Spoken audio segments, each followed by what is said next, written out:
Kaya pala close kayo ni Sayad. Alam mo, class, ayaw sana kitang patulan. Pero hindi ako umaatras sa laban yun ang gusto kong patunayan. Kahit anong klaseng digmaan, lumalaban ako ng sabayan. Kaya kahit anti-Christ ka pa, magdasal ka na sa nalalapit mong kamatayan. Oo, sa class, anti-Christ yan, hindi ko alam kung bakit. Sa dami ba naman ng taong haters mo, bakit sa Diyos ka pa nagalit? Sinisisi mo ba siya sa paglapad ng iyong anit at ganyan ka kapangit? Hindi ka pa ng 10 stick ng marijuana, wag mo kasama, katungtong ka pa ng langit. Bastos kang animal ka, matuto kang lumingon sa pinanggalingan.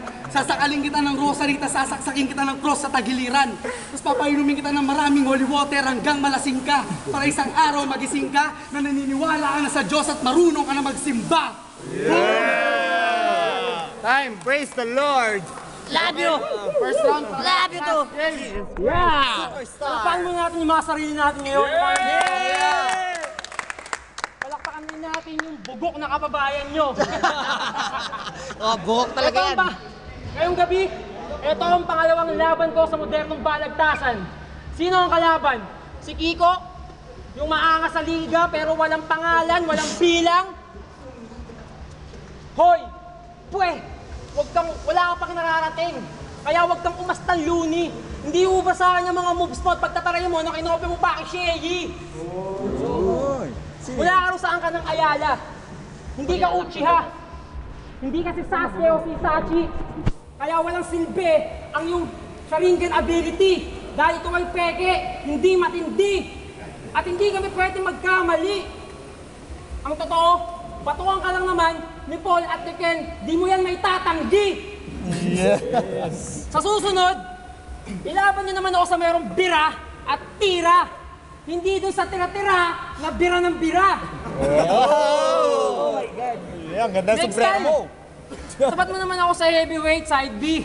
O kaya, 2 katunggal sa loob ng isang gabi para kahit paano masuot yung binabayad sa aking talent P. Napanood ko yung mga laban mo. Ang masasabi ko, walang dating, mahina, walang buhay, patalo. Halatang halata naman sa MC name mo, Kiko, pangalan ng patay na tao. Sige nga, kung talagang makapangyarihan ka dito sa inyong lugar at mahusay, sample nga, solusyonan mo nga ang problema ng kasama ko si Saito sa kanyang kulay.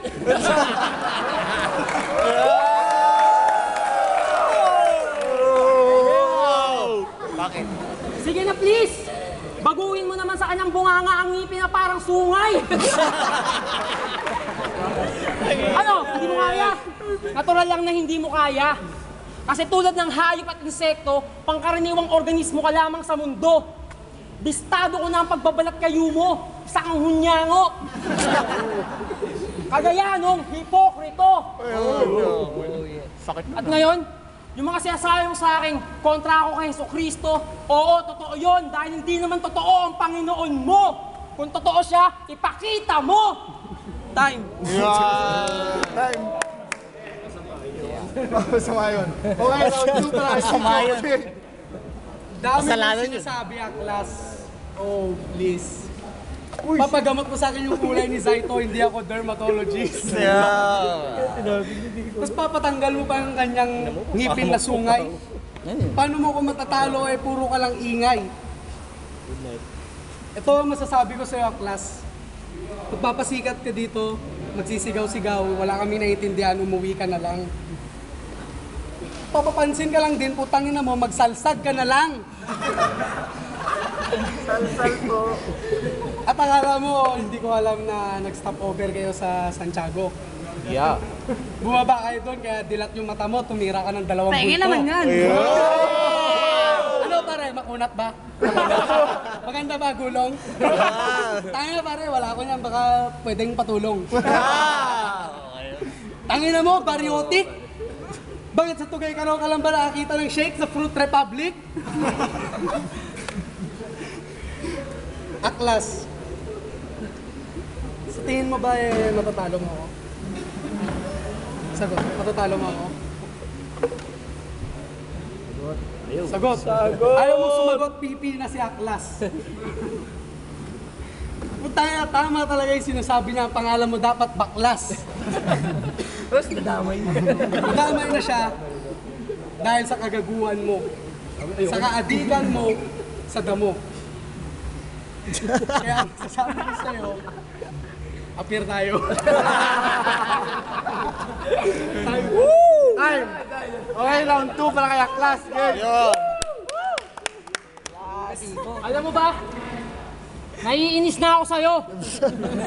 Naiinis na ako sa'yo, kaya tiyak, aakayin ka pa uwi ng mga amuyong mo na wasak. Wasak na wasak. Wasak na wasak. Mas wasak pa sa puso ni Nasty Mac. Yung mga tira mo, walang lipad.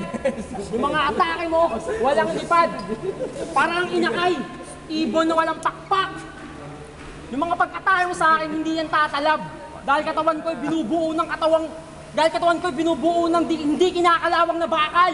Kaya baliwala at hindi tatalab sa akin ang iyong mga masasamang tangka. Dalangin ng damong bomba, palpak.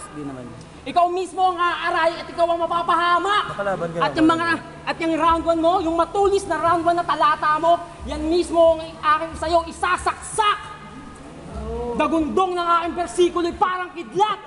Lahat ng nakakarinig, nanginginig, mumangawa, nagugulat.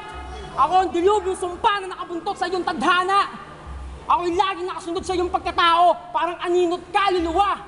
Pero kahit papano, bilib din naman ako sa iyo kahit ikay mahina. Ang lupit mo kasing manggaya ng reference at wordplay. Dahil dyan, yun ang patunay, dito hindi ka bagay, mas bagay ka mag-cosplay. At walang kakainin yung mga pinaghirapan mong salaysay.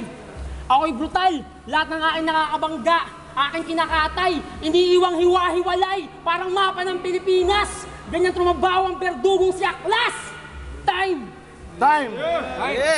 Okay, round 3 para kay Kiko. Ako isang mandirigma, subok na at maaasahan. Sa lahat ng aking laban, hindi pawis kundi dugo ang aking pinupunasan. Ang umatras hindi na kailangan, ako'y patuloy na sasagupa. Sinusuka ko ang mga taong katulad mong anak ng puta. O anak ng puta, sa nanay mo pang 10 kang panganay. Kaya mahiya ka, hoy, utak mo'y inaanay. Piso lang ang katumbas ng buhay mo, ganun ka hindi importante sa liga. Piso lang ang katumbas ng talento mo kasi wala ka naman talagang ibubuga. Matatalinhagang salita, hindi mo kayang bigkasin. At lagi kang nakakapag-battle mo, yung noo mo ang big kasi. Sinulat ko ang mga letrang to gamit ang fountain pen na Parker. So you do not mess with me cause I'm dunking on you facial in every quarter. Cause I'm MVP. I'm hitting up like LBJ. Ikaw MVP ka din, most valuable puta kasi ang alam mo lang gawin ay ang mag-BJ. Ako si Kiko, hindi mo mapapatumba. Kahit preso ka, kahit gamitin mo ang tsinelas mo, hindi ka makakaasinta. Alam namin bakla ka, kaya wag mo nang ipagkahiya o ipagkait. Hayaan mo bago ka umalis, hanapan kita ng lalaking kakantot sa iyong puwit. Ganyan ako kabait. Time! Okay, last round para kay Aklas. Game! Isa kang huwad kung hindi ka marunong mag-BJ, tol. Hindi ka umiinom ng buko juice. Baka yung tug kita sa semento ngayon. Ano, hindi ka umiinom nun? Umiinom ka nun, tol. Yun ang pampatanggal ng tulo mo dahil sa kakakantot mo sa mga puta dyan sa mga bar na madilim. Nakita kita, pare ko. Nakita kita, pare ko. Sa malawak na lupain ng Tugigaraw. Nakasakay ka sa itim na kalabaw. Sinundo mo si Looney. Kaya yun ang iyong alok-alike. Tapos tinext mo pa na maraming beses si Shelly. Kaya ito, sabi ni Shelly, pakyo ka rin daw sa Edmund Feeling. At sinasabi mong ikaw ay isang mandirigma. Paano ka naging mandirigma? Wala kang dalang espada, baril o baluti sa iyong katawan. Kaya hindi ka mandirigma. Isa ka lang ordinaryong tao na maraming pera sa bulsa. Pare-parehas lang tayo, pantay-pantay. Kumakain ng kanin at pinapawisan. Kaya huwag kang magmataas. Dahil kung anong yung taas, ganun din ang lagapak mo sa baba. Kasama ang mga anghel na di barel, babarihin ka nila isa-isa. Kasama ang mga insekto, papapapapakin ka nila. Uwi! Tayo mag-iiba sa battle na yun. Promo battle pa lang. Alam na ni Shane. Shoutouts nga pala ulit. Shoutouts nga ulit sa